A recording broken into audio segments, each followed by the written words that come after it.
quelle malédiction qui va dire que ce corps va se détruire, la puissance de l'Éternel va les anéantir. Célébrée en différé dans la commune d'Adjoum d'une façon très spéciale, la Journée internationale de la femme 2024 a regroupé une foule d'Amazones le vendredi 22 mars 2024 au stade Omnisport d'Adjoum. Tout ceci grâce à la dame de fer Jeanne Adounseba, épouse Mama Gao, soutenue par de braves et combattantes femmes. Cette journée est l'occasion de reconnaître et de célébrer les réalisations des femmes du monde entier. Et vous, femmes d'Adjoum, êtes un exemple inspirant de force et de détermination. En tant que femme de cette communauté, vous faites preuve d'une résilience extraordinaire face aux défis et aux obstacles auxquels vous êtes confrontés. Vous avez su élever au-dessus des attentes et des limites qui vous étaient imposées et vous avez démontré que vous êtes capable de tout accomplir. Je tiens à vous remercier du fond du cœur pour votre détermination et votre engagement envers notre communauté. Le soutien de la mairie d'Adjoum ne fera pas défaut.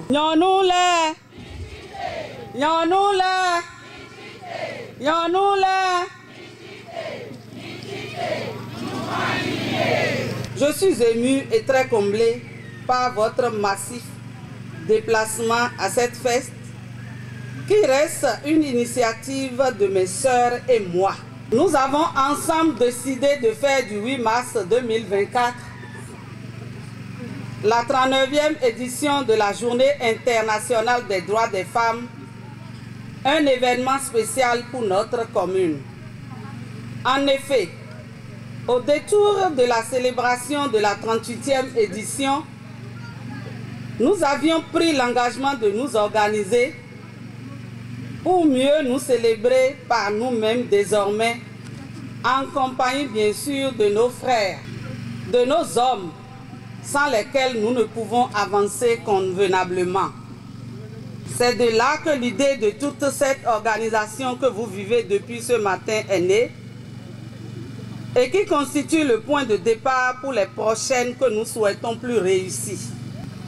Nous ne pouvons finir sans remercier le gouvernement de notre cher et beau pays, le Bénin, pour tout l'arsenal juridique mis en place pour la promotion des droits de la femme et pour la lutte contre les violences basées sur le genre, au fin d'une plus grande promotion de leurs droits. La santé avant tout, dit-on, ainsi la communication de Christelle Rondongo apportée sur le dépistage des cancers de sein et du col de l'utérus. Vous n'êtes pas sans savoir, chères sœurs, que nous avons certaines maladies qui sont des maladies propres à la femme. Quand on parle des seins, nous savons tous qu'il y a le cancer de sein. C'est vrai que dans notre société aujourd'hui, on rencontre quelques cas de cancer de sein chez les hommes. Mais la plupart du temps, c'est les femmes. Et donc aujourd'hui, nous allons faire le dépistage pour les femmes qui vont l'accepter. Et je pense qu'il est bon d'accepter de faire ces tests-là quand on en a l'occasion et l'opportunité. La deuxième chose, c'est le cancer du col de l'utérus. Et donc aujourd'hui aussi, pour les femmes qui acceptent de faire le dépistage des seins, ces femmes pourront faire aussi le dépistage du cancer de l'utérus. Et je voudrais rassurer les femmes.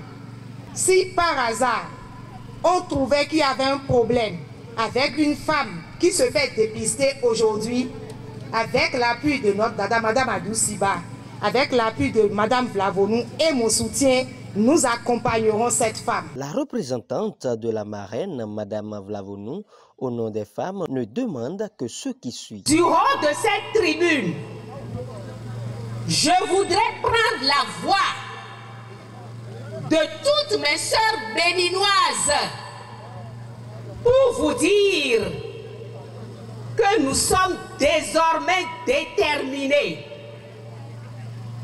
à soutenir les efforts qui favorisent la santé et l'égalité des sexes. Messieurs, nos adorables époux, nous avons déjà assez subi la phallocratie. Rendez-nous libres. Ayez confiance. À cette occasion, les enfants amis de Cyprès Bénin ont aussi plaidé leur cas. Le regard moqueur ou méchant des gens de la famille ou de la communauté fait de l'enfant handicapé un prisonnier permanent de sa société. Tout cela agit négativement sur nous, car nos droits ne sont pas totalement respectés. Nous souhaitons que les conditions de vie des enfants, surtout ceux avec déficience, s'améliorent. Il suffit de changer le regard social et de les considérer comme les autres enfants. Pour ce faire, chères autorités communales, nous voudrons solliciter l'accompagnement matériel et financier de la mairie pour la prise en charge effective des enfants handicapés.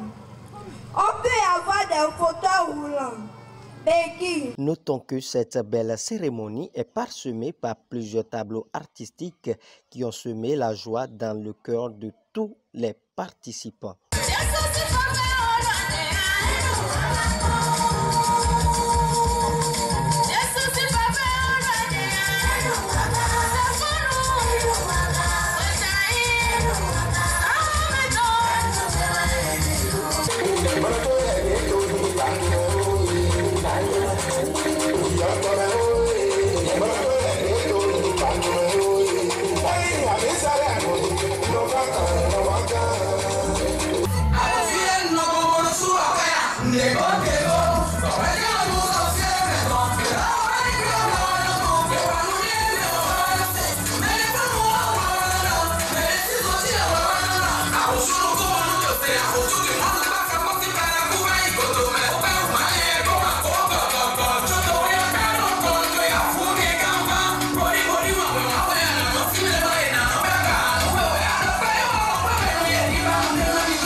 Le roi Signon Oba Adekilmon, roi central de la vallée de Lomé, donne ses impressions par rapport à cette belle initiative qui est à sa première édition. Ce sera vraiment un regret si